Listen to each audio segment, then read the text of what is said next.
replacement. Good evening and welcome to the Historic Commission meeting for Tuesday, September 2nd, 2025. It is now 5 o'clock. Called meeting to order.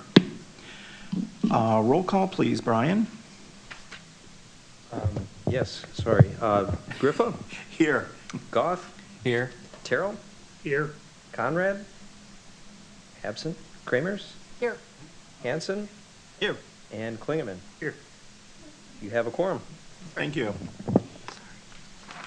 Item number 3 on our agenda is comments from the public. Do we have any that have been submitted today? We do not. Thank you. Next on the agenda is the approval for the minutes of the August 5th, 2025 regular meeting. As presented to you, is there a motion to accept the minutes as presented? I'll motion to accept the minutes. Thank you. Is there a second? I'll second. Any further discussion? Hearing none, all in favor of accepting the minutes of the Tuesday, August 5th, 2025 Historic Commission meeting, please say aye. Aye. Opposed? So moved. Moving on to new business. Item number 1, the overview and discussion on City of Janesville zoning and subdivision code rewrite. Brian, I'll turn it over to you. Okay, so wanted to give everybody a brief update status update on where things are at with respect to the zoning and subdivision code or ordinance rewrite process. That's something that I think we've provided just some basic information on to the commission in the past. We're now at that point where we anticipate being in position to begin sharing draft code articles or chapters, however you want to refer to it. So basically different portions, different sections of the draft zoning ordinance will be shared in different ways. We have a project website that these things will be posted to in sequence as those are again drafted and available. We anticipate presenting, or I should say the city's consultant who's working on this update rewrite process, Grafe, will be attending several plan commission meetings over the next few months to present these draft articles to the plan commission as kind of the principal body that's responsible for guiding and providing direction on this feedback. And so there's certain portions of the ordinance that will, of course, affect our work as a historic commission. At present, in the zoning ordinance, or under the zoning ordinance that we have today, which was adopted in 1981, there is a historic overlay district section or subsection, and within that subsection is just about everything, locally speaking here, related to the topic of historic preservation. So that historic overlay district section of the code essentially establishes the Historic Commission as it exists today, provides for the powers, duties, responsibilities of the commission.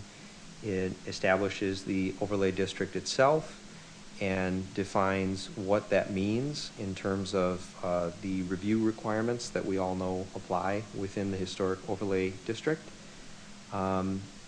And it has some other details and information kind of related to those broader topics as well. So that's the current code structure. What you see on the screen now is and I know it's a little bit difficult to see, but again, we will be distributing this stuff to everybody here on the commission so that you have a better opportunity to take a look at these things. I just wanted to give you an initial overview today. But this is a table of contents that provides for basically the structure, the setup of the new zoning ordinance. And so as you can see, what we've attempted to capture here with this slide is to show or depict that the historic preservation provisions of the new zoning ordinance would be, at least as currently envisioned, and again, this is all in draft form at this point, but at least as currently envisioned, the historic preservation provisions would be split into a few different articles and divisions within those articles. So for example, the one at the top there, coming out of Article 5, would be the Historic Preservation Overlay District. So similar to what we have today, we would have an overlay district that's applied and that requires certain historic preservation, or establishes a process for the historic preservation requirements of the zoning ordinance to be carried out. So what we envision being able to provide to you likely sometime next week is a draft of that particular division within Article 5. So it's the Historic Preservation Overlay District. Again, that establishes the district itself and then talks about the review requirement in a fairly similar fashion, I would expect, to what you are familiar with today under the current ordinance structure. Sorry to interrupt, but I'm looking at Division 5, and that's conditional use. Are you talking about Division 3? Article 5. Article 5. So, and apologies, it might, Oh, there, I don't know oh, if it's over any there. easier to Oh, see on okay, the big sorry. screens, but that top arrow there Yes. is at least attempting to direct folks to Article 5. Got it, thank you. And then there's the Historic Preservation Overlay District division within that. So again, we expect to be able to provide you with that in draft form, likely sometime next week, at the same time that it's provided to the Plan Commission and posted online for public review. The other two places where we would anticipate having historic preservation related ordinance provisions would both reside within Article 4. And each of those divisions that you see within Article 4 provides details or procedural requirements that are applied in specific cases based upon what the ordinance, says elsewhere about the processes that we as a staff have to follow in order to, for example, facilitate, review, and approve new development projects in Janesville. So there's two areas, again, within Article 4, one of which is encompasses two separate divisions and provides for the process to designate historic districts, structures, and sites.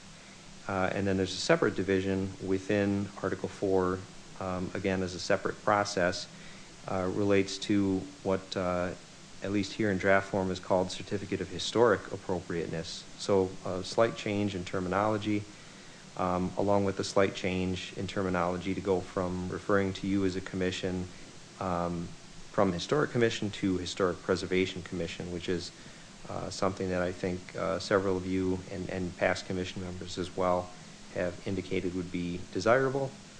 The Historic Preservation Commission itself, at least as currently envisioned, would be established within, and this would require an amendment to Chapter 2, which is the administration chapter of our local code of ordinances. And then within that, there's an Article 4 on boards, commissions, and committees. And that's where, for example, the Plan Commission is established and described, the Zoning Board of Appeals is established and described, and the other various boards, commissions, and committees that serve the city. At present, there's nothing in that article that refers to the Historic Commission. It all resides within the zoning ordinance at present, but we think that it would be most appropriate to have the Historic Commission established along the lines of how all the various other boards, commissions, and committees are. So that's what's envisioned. Again, this is going to come in sequence, not all at once. So initially, it'll be just that Article 5 provision related to the overlay district. And then at a later date, but as soon as it's available, we would be also providing you with those Article 4 provisions, and then Chapter 2 as well, when we have a draft of that code amendment to establish the new Historic Preservation Commission. Thank you. So are you anticipating that, we will need to change the name of the COA? Yeah, well, and that's part of the, like I said, it is all draft. So if there are, when we get to that point and you have an opportunity to review the Article 4 provisions, if there's a feeling that keeping it at its certificate of appropriateness is better or preferable to certificate of historic appropriateness. That's within the realm of possibility. I personally like with the historic in it. I like it that way I as would- So do well. I, with historic in it? Yes. Is that what you said? That's what I Yes. prefer also. Yeah. Would it be overly cumbersome to, you plan on sending this out to us when the drafts are available? Or a link to the site where they're available? Right. What the previous iteration said, Sure. so we can see Yeah. Good idea, what compare changes to- have been made? Yeah. Absolutely. I mean, I don't need he, she, in gender neutralizing it, but, which I assume is going to be done throughout the document. Yeah, I don't believe that the new members got what we worked with, because we started working on this before Okay. your term started. So those of us that were on it, we have, it's 1, 2, 3, 4, 5 pages of the overlay. I think it's like it's a section, probably that's 4. That would probably do it if I could get a copy of that. Certainly. If there's one sitting in the word processor someplace. Being government, you have to keep a data center. Oh, we don't talk about that. Well, this is exciting. I love seeing Historic Preservation Commission established. Yeah, I'll take a contradictory opinion, and I don't know if I'm necessarily on board with adding historic to the certificate of appropriateness name. I would just want to know more, because I know the Historic Preservation Commission alteration, the change of our title, is a long-term conversation that we've had, and it serves the purpose of helping delineate between us and the Rock County Historical Society. So the change of names to Historic Preservation Commission it's been in discussion for a long time, and it makes sense, and it serves a purpose in helping establish the commission's identity. I'm not sure that adding the word historic to the COA name would achieve the same thing. And I'm curious as to what other historic commissions in other municipalities do, because certificate of appropriateness certainly seems to get the point across and establish exactly what the purpose of the document is. And I feel like adding historic in there might actually make it a little more confusing to folks, because something that was historically appropriate might not be appropriate today, but that's not how we mean it.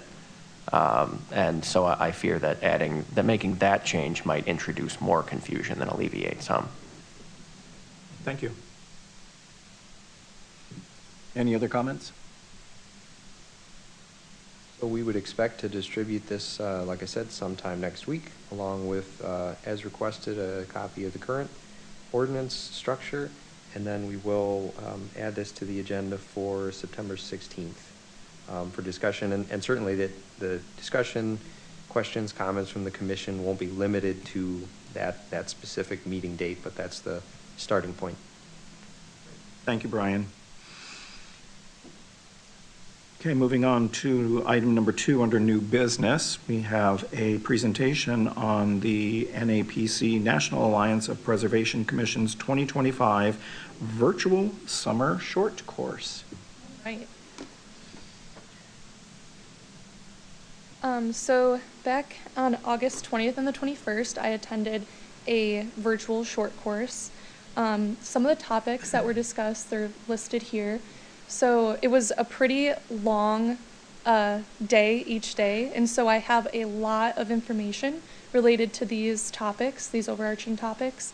So if there's anything that sounds interesting to you, or you want more information on, it's likely that I can share presentation slides or some handouts that they had linked. But ultimately, I just kind of wanted to run through a little bit of what I heard, and then one really cool case study, and then if you guys have any questions. So starting off with some of the best practices that were shared throughout some of the presentations were, periodic ordinance review, which is something that we're about to do. So we're, in a good place there. Seeking community input, I know that's something that we've talked about. We do in various capacities. Obviously, some of these larger cities had a different presence as far as public engagement. And then, provide regular education to Historic Preservation Commission members. And so that is in part some of those items that we share with you, like newsletters or some other training opportunities. So I guess just reminding you guys about those when we send those out. Some things to think about that I thought were significant for us, is your website up to date? What is everyone's role? There was, kind of a cool few slides that sort of laid out what everybody's role is as far as historic preservation goes. And then is there anything you want to add to when you define historical significance? I know we had talked before about cultural significance. And so there was an example by the Denver Landmark Commission. That'd be cool though, but Yes. no, they weren't there. So they defined culture as culture shall mean traditions, beliefs, customs, and practices of a particular community. Culture can encompass structures, organizations, events, arts, and crafts. So I just thought that was kind of an interesting way, maybe a starting point to think about if that's something we'd be interested in including. Okay, now we can get to the fun part. So this was a really interesting presentation. It's just a case study of, they took Michigan Central Station. So this was sort of a timeline of how this building has transformed through the years. So it essentially had sat vacant for a really long time. And then in 2018, it was, they decided that they were going to do something to rehabilitate the structure. So we're just going to talk a little bit. So this is how it stands today. They actually had like a huge unveiling concert, because it's the location and just the size and kind of, an extreme case of unveiling a historic preservation project. Is this in Detroit? Yes. Yep. And so you can see on the left, there was snow inside the building. It was very, very, it needed a lot of work. It was very beautiful, but it needed a lot of work. And so one thing I wanted to point out was, which to me was something that I've read about but didn't really know how it applied. So the Secretary of Interior Standards for Rehabilitation, there's 10 standards, and the standard that they used in this case, where they actually kept graffiti that had occurred while it was, abandoned, essentially. So this reads as, most properties change over time. Those changes that have occurred, or that have acquired, those changes have acquired historical significance in their own right and shall be retained and preserved. So to them, they thought some of this, graffiti artwork was historically significant, and so they did various elements to preserve that, which I thought was really interesting. And then, so you can kind of see in this photo on the left, the before and then the after, how it really looks today. So it was really well restored to its historical design. And the reason why I shared this interior image is this masonry of the archway, they actually had a workshop where they had industry professionals that know how to do that specific technique. They had a workshop, and they had local masons come and kind of learn those techniques before they actually bidded out the project. So they ensured that whoever they were, if they hired someone local, that they would know how to restore this archway detail throughout the interior of the building. So that is all I have on the short course. Like I said, there were a lot of handouts, information, different case studies as well. But if you have any questions, happy to answer them. I do. Yeah. Could you forward me what you have from the Secretary of the Interior's guidelines? Sure. I'd like to read through it.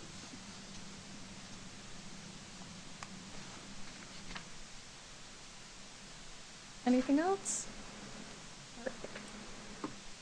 Thank you. All right, moving on to item number 6, old business. Our continued discussion on the Historic Preservation Commission training. For this meeting, I asked you all to read the Chapter 8, which is the Preservation Commission Design Guidelines. And there are, we've talked about how there are 2 sets of which we were given in our handbooks. One of them is the Downtown Design Guidelines that was prepared in 2010. And then there's another one that uses a lot of the Department of Interior information, which is the Guidelines for Residential Rehabilitation, which was created in 1987. So, in a way, I felt that there was a lot of great information in Chapter 8. And so, I did have one question, Brian, because I don't know where necessarily, but the chapter that dealt with synthetic siding on historic properties, what is the city's view on that when it comes to the historic overlay district? Well, as the body that, provides instruction, direction to staff, I would say that the city's position with respect to that particular issue is as instructed by the Historic Commission through the reviews that you would conduct of any certificate of appropriateness requests that you might receive. I do know on that particular topic that there are statutory requirements that are fairly recent that, and this is off the top of my head, I don't have the exact language, but I think a municipality is fairly limited in terms of the extent to which you can require the use of one particular material over another when both have functionally similar appearances as viewed from public ways, public right-of-ways, however that's phrased. And that is a fairly, like I said, recent change to the statutory provisions that govern historic preservation on a statewide level. I think that, we as a municipality are largely preempted from, like I said, dictating the use of one particular material over another if they both look the same. Because at least with my time on the commission, we've never had to deal with siding or have had to deal with actual window replacements per se in historic My previous homes. term we did, and it was a blue house. It's either on one of the 2 up. It's either Milwaukee or Court. Well, I'm guessing it has to be Court. But it was a composite material, same size, shape, and installed the exact same way as if you were using wood. So it was nearly impossible to tell unless you actually had a cross-section of the 2 materials. But it So was a composite. Yep. Yeah, and because it was- the chapter, and that particular section in the chapter was like, that's a no-no. I mean, it was very clear that it's, that is not the way to go. And that's why I asked the question, because I do know of other homes that have had that done as well at some point previously. And honestly, I mean, you can't tell visually that it's a composite product. We'll be able to. Over time. Over time. Yeah. As a personal experience, I always try to put in, with clients, a solid wood window that is built the same. It simply has a composite wrap on the outside. Right, yeah. Because nobody wants to paint windows. Yeah, yeah. And, some of these houses that we're talking about are death-defying. If you've seen the ladders leaning against Courthouse Hill Ted's house when he's painting that, I think he'd be better off dangling from one of the airplanes he flies on. But there is a difference. They're not gonna last as long. Right. Yeah. And especially an inexpensive vinyl window is going to warp over time. Fiberglass is going to be better than the vinyl, but there isn't enough data that, I still think we should encourage people to put in a solid wood window. Right, yeah. Well, the one I was speaking to was siding. Yeah, This yes, was- yeah, I know, this yeah, was you were siding. talking about siding. And they, And what I appreciated also was that the studies that they had in that chapter as well, that helped back up, the Exactly. statements that they had. They explained why they had the position, took the Yes, position they that- did about yeah. siding and windows and all sorts of Yes, things. yeah. Mitch? Yeah, the Windows conversation came up in a recent COA, I believe. The one about the The fire. one down from, what? Right. ours Yes. is. Oh, no, the fire. The fire, yes, because Yes. the attic Latkes. windows had to be Oh, removed. Latkes right, job. right. Yes. House. Yes, And, yeah, I believe much of the conversation focused on the wood windows with the aluminum exterior. So, it's a matter of conversation that certainly comes up pretty often. and it didn't even cross my mind, to think about that when many of these houses were built, the wood that they were using was a lot older than the wood that is being used now. And so there are a lot more issues with newer wood than there was with the older wood. Window panes themselves were more customizable. Yes. Yeah. Any other comments about chapter 8 that moved you?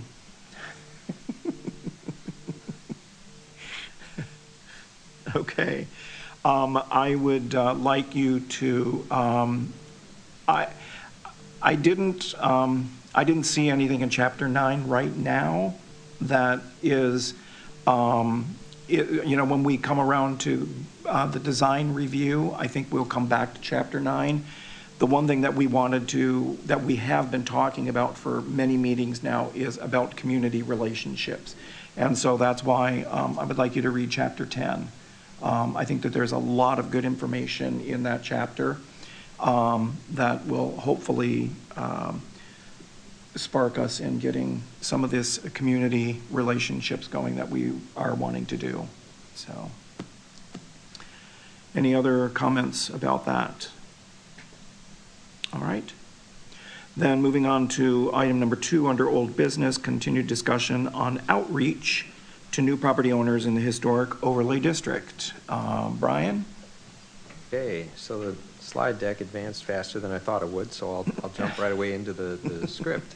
At your last meeting, the commission asked about the potential for a script or a list of talking points to be developed that individual commission members would use when you begin reaching out to new property owners, or I suppose any property owner within a historic overlay district, and want to inform them and engage with them about the existence of the overlay, existence of the historic commission, and various other topics. So what we wanted to do as a starting point for that is to compile kind of an initial, again, starting point list of potential topics, bring that to you as a commission, and then receive feedback from you as far as, what you feel would be most appropriate, most desirable to have, in a listing. I don't know how, detailed you necessarily want to get in terms of talking points or this script. But this is what we've got to start with. Mackenzie and Allison in our office have spent some time thinking a little bit more about that and beginning to flesh out a little bit more what that could look like. Again, this is just a starting point. If there's things listed here that you don't believe you would necessarily want to cover, and nothing's to say that everyone has to follow the same script. If the discussion that you have with a property owner leads you in a particular direction, I would certainly say go with that. But again, if you have comments, questions, things you'd like added, this is what we have. I like this a lot. I mean, I'd rather have, I personally would rather have too much information than not being able to answer a particular question that may come up in a conversation. And so I like this first go around.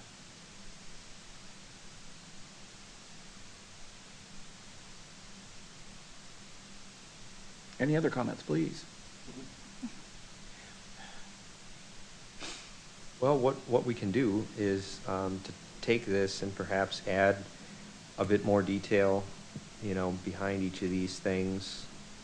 Try to anticipate questions that folks might have.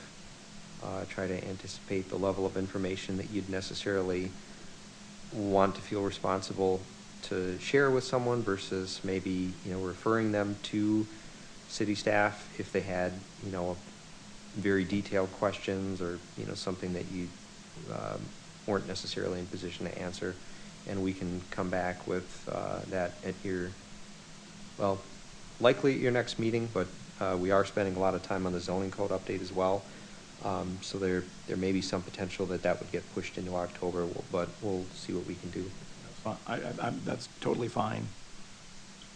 I think that the one thing that is not on here that might be helpful, just coming back from the art festival, is maybe on here about why some things are not part of the overlay, because it seems like we get a lot of questions about that.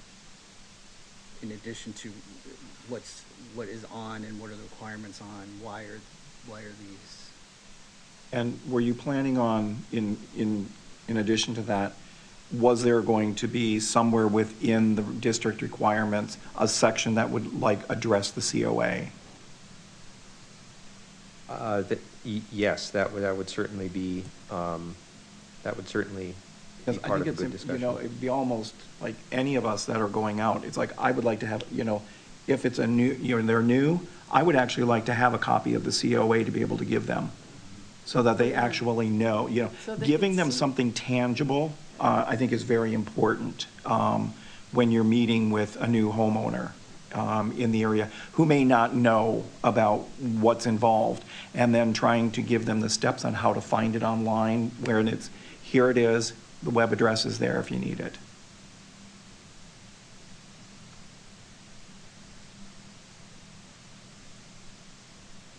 But yeah, I like that because that is a question that we tend to get when we're out, is like, why is that for them but not for them? Exactly. Yes. Why are you worried about what I'm doing? Yes. Looking at that giant mural or something I don't like. Yeah. How many times do we have that question? Good. Any other comments for the team on this potential script? I have one, and this maybe isn't really the time for it, because I like all of these things. They're all necessary. But I think that I'd like to see something when we get to the point of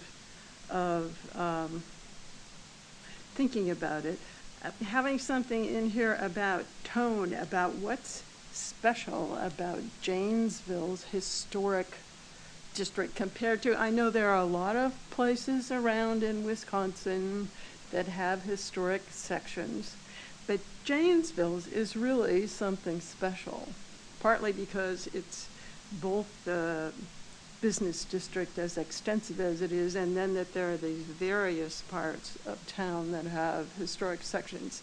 And if we're talking to new property owners, or also we should be giving this to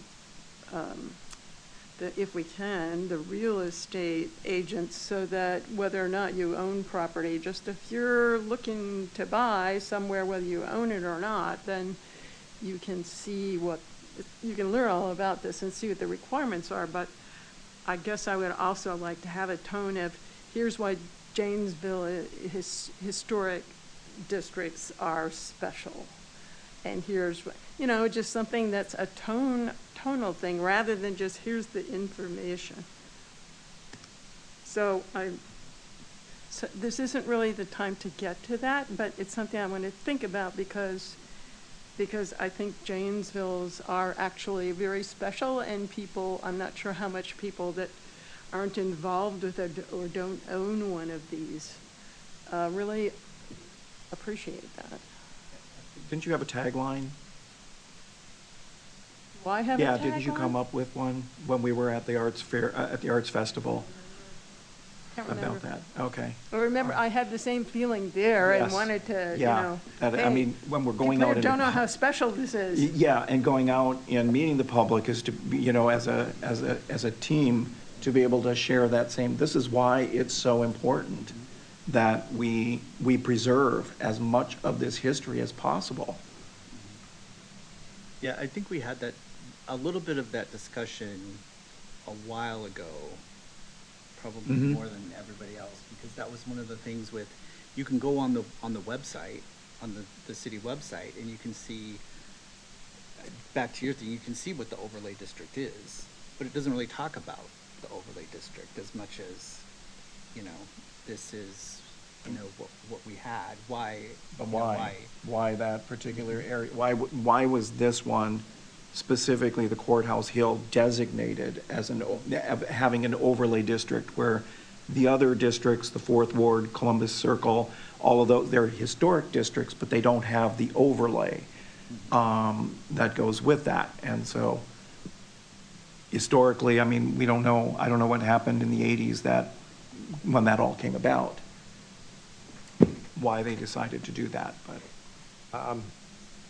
I don't either, but I have strong suspicion that, you know, that's where the support was, at a grassroots neighborhood Yeah. level, that, you know, much as, you know, in terms of how I've always responded to folks who are interested in extending the overlay to other neighborhoods, other districts in the community, is that that's really where it has to start, at that grassroots neighborhood level, you know, where you have property owners who are ready, willing, and able to establish that requirement for themselves and their neighbors in the name of preserving what they have and recognizing it as a special place. So I would bet that that's exactly why it happened in Courthouse Hill. There were, I'm certain, probably a group of folks who Mhm. began talking to others in the neighborhood and built that level of support that enabled it to get through the process necessary for the city council to be comfortable with establishing that as a requirement moving forward. And, you know, we would have to follow much the same process in any other neighborhood in order to extend the overlay to another district. And as a side note to that, I had a conversation with somebody, and it was like, this is somehow or other, we need to find out how to get invited to this, or invite ourselves. But apparently, like, the Fourth Ward does they do like a huge block party every year. The police department are involved and things like that. But it's like, even just going into that area and just explaining to them how, you know, having a conversation with those people in that area that want to know why if this is a historic area, why has it been designated as such? And help improve pride, you know, if it seems to be lacking. I don't want to make that assumption that there's no pride there. But I feel that, you know, maybe some of the other districts, we are overlooking in a way for us to be able to reach out. So that ties into Chapter 10. Right. Wasn't there a certain amount of backlash also when they built the new courthouse? I wasn't around then, but I do know that at the Arts Festival, people come up and complain about it all the time. That was one of the things that kind of spurred everybody on, you know, because you don't really. Well, they had to tear down the old one to build the new one, and the old one was, you know, as much of an institution as you could find in the city. It was, you know, the original Rock County courthouse. It was architecturally significant, you know, structurally significant. It just happened to be in the wrong place for the designers at the time. If the Historic Preservation Commission had existed at that time, would court still be held in an old stone building that looks like a castle? Very probably. But, you know, that isn't how it went. But yes, the construction of the current courthouse building did spur a lot of conversation, or moreover, the things that had to be removed to make way for that. And that's not the only case of such a thing happening. You know, downtown in Courthouse Hill, prior to the establishment of the Historic Preservation Commission, was kind of rapidly evolving and developing area of the city, and a lot of pieces of history were removed as part of that. And, you know, people's distaste for history being removed isn't something that generally sticks in people's mind for years or decades. So it is something that can be forgotten, the backlash to things. But sometimes backlash to change creates systems of preservation, and that is exactly what happened here. Which courthouse are you referring to? The 50s? Oh, the 1800s. The 1800s change? Yes. But then, I was wondering, were you getting comments of people still commenting about it? The latest iteration or the one in the 50s when it was the back portion, what is now the back portion of the courthouse was built? Because I don't think either one of them did anybody any favors for To be honest with you, architectural I design. don't know. I It's a don't horror. go back that You know, Horror. the original courthouse, for its aesthetic beauty and value as history, there was square footage issues. When they built the first current one behind the new current one, the expansion in space available was pretty significant. So that was their main thing. And I think, you know, people really do still bring it up, and you know, there are a couple of images, I think, in public spaces of it. I think there might be one somewhere in this building of the original courthouse. And, you know, that's something that will always stir conversation because it looks very different than our current courthouse. Yes, it does. And, you know, the current courthouse, the one we all see and know, it's been there for a while,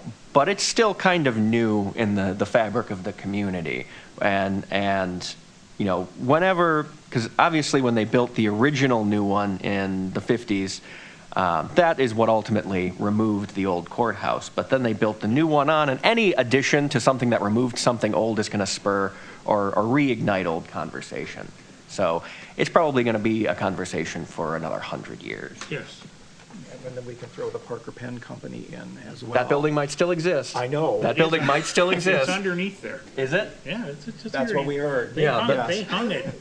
Yeah, they hung that on the outside. I So remember there it's was- like the First National Bank. Exactly. Where they put that, okay. That building's still there then. Good. Now we just It need is to underneath get there, it back. with the exception of the main entrance arch, which is down at It's at Rotary Rotary Gardens. Yeah, Yes, but yes. the brick frame in that is all Still still there. under there? Nice. Fascinating. Yeah, There was, that's our next project. Yes. Yes, carve the overlay right around Big Radio. Any other discussions here on the topics for the script?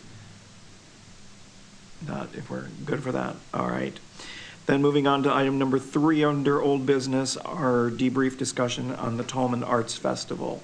So when we had our last meeting, I asked this to be tabled because there were enough people that weren't here that I wanted you to be able to be a part of the discussion. So I do have a little bit of sad news, and that is that after I was so excited about establishing a relationship with Kath Kahn, she unfortunately has had to resign her position as executive director of the Rock County Historic Society. So they're in limbo right now, and so once I do know again, who's going to be taking over as their ED, then I'll reestablish a connection there, because we started making plans that we were hopefully going to bring up here in September and October for a possibility of collaboration between the commission and the Historic Society. So, but anyway, back to the Tolman Arts Festival. I did fill out the questionnaire, so Brian, thank you for that, the follow-up questionnaire, and sort of shared our experience, but those that were there that weren't at the meeting, we didn't really talk a whole lot, but if you wanted to share what your experience was. I'll just thank everybody that took over my slots as I was, I had multiple surgeries that got moved up, so I was Oh. not I was in recovery while it went, so I was not able to attend. I took the slots. I think that, as we kind of talked about, is it the best location for us, or the best venue, I should say, for us there? That's probably debatable. However, we don't have anything else, so there's no sense really talking about that, on there. And the suggestion that, I know that we had talked about, but I did put into the evaluation was that, looking forward, because we do know that they want us, and that is that we table with them at the same spot. So with the Rock County Historic Society, and we are there as well, so that when people are coming in, they've got representation of this, because we are on a historic, on a historic campus. But if people have questions, and then it doesn't get confusing with all of the other vendors that are there to sell their wares. So. One of the things, I think that the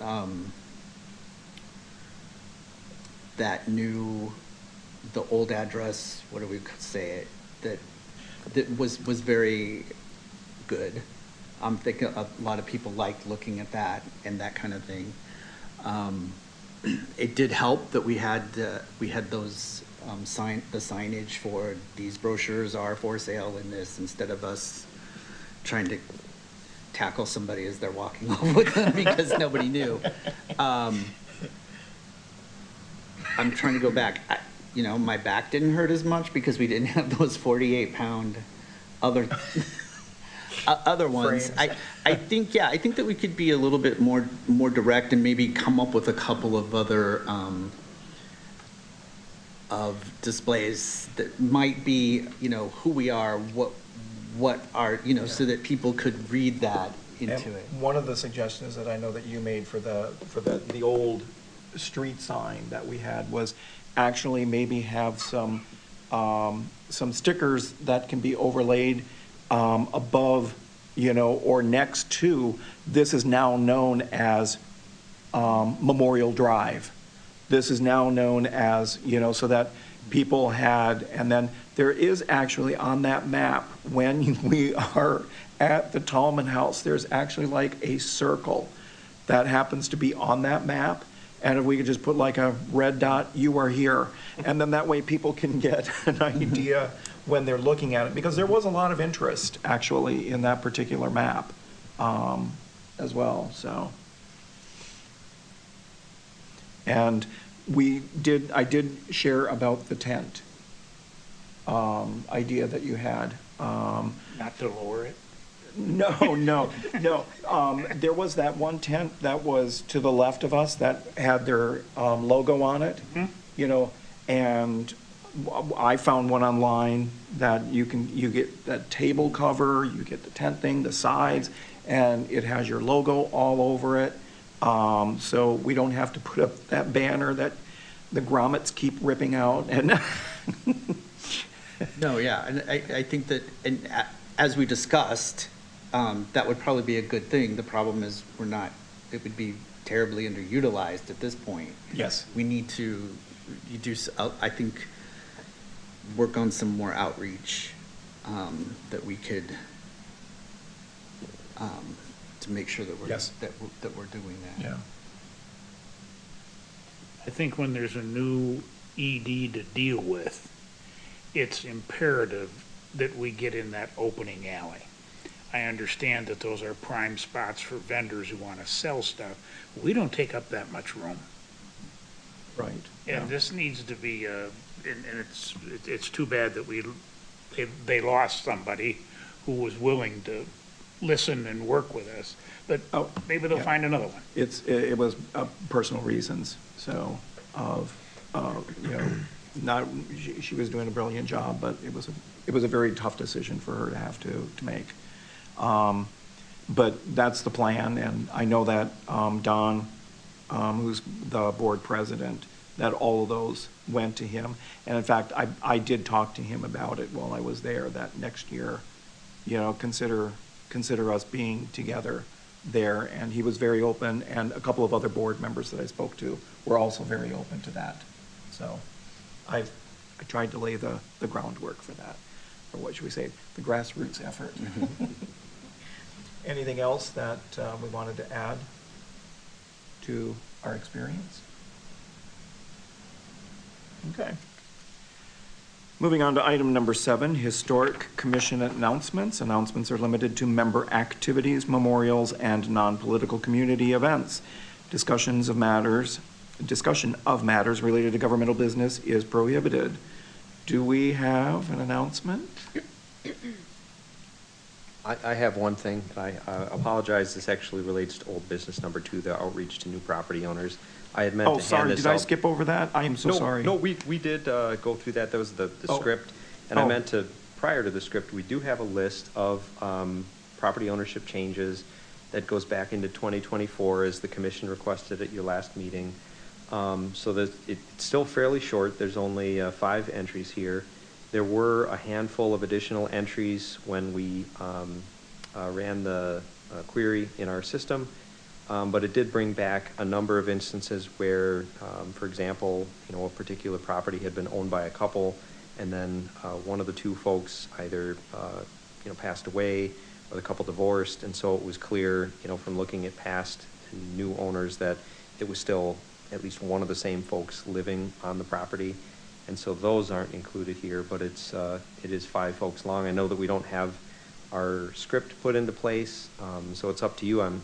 We did print a copy for everybody, and we can hand these out now, or I can bring it to the next meeting, or however you'd like.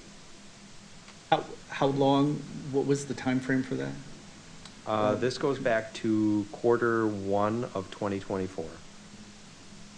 So basically a year and a half, so 5, so that isn't, because we didn't know, that was one of the things, we didn't know what that number was gonna be, and that's pretty low. And also, if in fact there was, I don't know if we got an actual, I don't recall getting an answer, if there was actual material sent from your office to these new owners, because that was implied.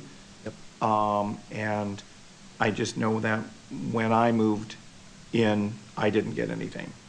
So, I guess I can't speak to that, but I am told that there have still been letters sent to folks in the Historic Overlay District with an indication that the Overlay District exists, a copy of the Historic Overlay District brochure, and a reference to the Planning Division phone number. So I'm not certain why neither of you would have received one. Perhaps that didn't occur in every quarter since we stopped, or since the commission stopped reaching out on an individual in-person level to folks. But regardless, nothing's to say that even if they did receive something in the mail, that you couldn't do some personal outreach as well if you wanted. Yeah, I think that's what we were talking about, is maybe incorporating that into the. exactly, But yes, we yeah. didn't have the discussion because we weren't sure what that number was of how many people it was gonna be, because we didn't want to overcommit if it was gonna be a huge number. Thousands, yeah, thousands move in. Thousands. Or, all again, it's good to know what was included in that particular mailing as well. Yeah, it was pretty basic. Pretty basic. There wasn't a lot of detail. I didn't get one when I moved either. What year was that? 1991. I didn't get a letter. We'll make it retroactive, okay, Jim? So do we know if those things are sent out to realtors who sell property in this area or not? At various points over the years that I've been working with the commission, there have been efforts from the commission to reach out to folks who seem to sell a fair amount of property in the Historic Overlay District.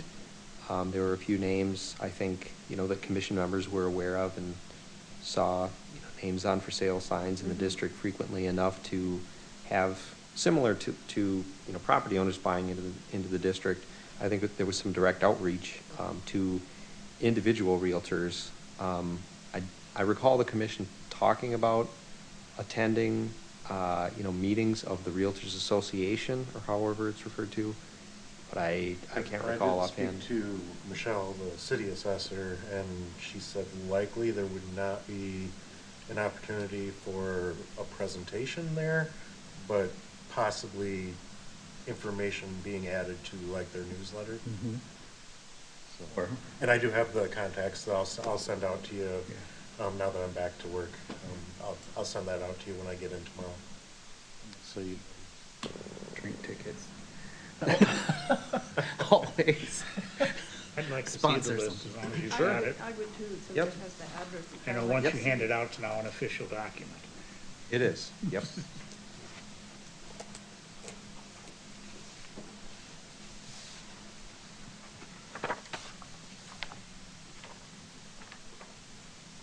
And I would say that, I would add to that, that if you are, aware of a property in the neighborhood that has changed hands, from 2024 into 2025 that isn't on the list, please do let me know, because we'll need to look into why that wasn't included here. We are using a software program to generate this list, and bugs do happen, so please let us know. I mean, I know that there are some, that I think are just right on the edge on Garfield. I know that there's a couple of places that are currently on the market for that, so. And Lindsay Kristowski is the realtor, and she was my realtor as well.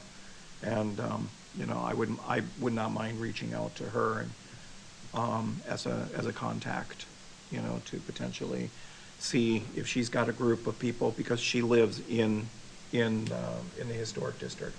So she may know of other realtors that we might be able to get together and sit in my garden and talk. So, great, thank you. I'm sorry, I had meant to ask you about that list, and it went out of my head. So, announcements, we are back to that. So, Mitch, do you Yeah. have one? Yeah, the book I mentioned coming out has come out. Book I co-authored called 30 Haunted Nights in Wisconsin. Great way to learn about ghost stories here in Wisconsin, paired with a fair share of history about each story and each location. So for all the history buffs out there, might recommend taking a peek. And where can we? Amazon. You can get it on Amazon. Okay. Does the library have a copy of it? Not yet, but hopefully very soon. Okay, all right, great. Well, congratulations. Thank you. Congratulations. Any other announcements? Hearing none, our next regular meeting will be on Tuesday, September 16th, 2025. Is there a motion to adjourn? So moved. Second? I'll second. Thank you. Any other discussion? Hearing none, we are adjourned at 5:58.